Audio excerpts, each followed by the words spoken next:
കോഴിക്കോട് നഗരത്തിൽ പുതിയതായി ആരംഭിച്ച ഷൂ കടയുടെ ഉദ്ഘാടനത്തോടനുബന്ധിച്ച് നൽകിയ ₹1 നോട്ടിന് ഷൂ എന്ന ഓഫറിൽ സംഘർഷം. കോഴിക്കോട് മാനാഞ്ചിറയിലാണ് സംഘർഷമുണ്ടായത്. ₹1 നോട്ടും കൊണ്ട് ആദ്യമെത്തുന്ന 100 ആളുകൾക്ക് ഇഷ്ടമുള്ള ഷൂ തിരഞ്ഞെടുക്കാം എന്നതായിരുന്നു കടയുടമകളുടെ വാഗ്ദാനം. ഈ ഓഫർ ഇൻസ്റ്റഗ്രാമിലും മറ്റ് സോഷ്യൽ മീഡിയ പ്ലാറ്റ്ഫോമുകളിലും വൈറലായതോടെ കോഴിക്കോട് ജില്ലയ്ക്ക് പുറമെ മലപ്പുറം, കണ്ണൂർ ജില്ലകളിൽ നിന്ന് അടക്കം 1000-ലധികം കുട്ടികളും യുവാക്കളുമാണ് പുലർച്ചെ മുതൽ കടയ്ക്ക് മുന്നിലെത്തിയത്.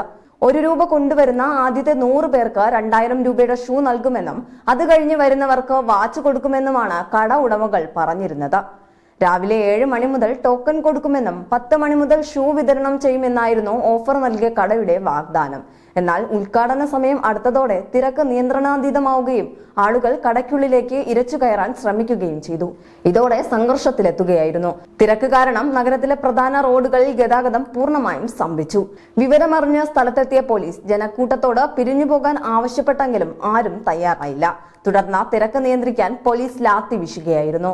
ലാത്തി ചാർജിൽ കുട്ടികൾക്ക് പരിക്കേറ്റതായും പോലീസ് ലാത്തി വീശുന്ന ദൃശ്യങ്ങൾ പകർത്തിയ കുട്ടിയുടെ ഫോൺ പോലീസ് മേടിച്ച ദൃശ്യങ്ങൾ ഡിലീറ്റ് ചെയ്തുവെന്നും ആരോപണം ഉയരുന്നുണ്ട്.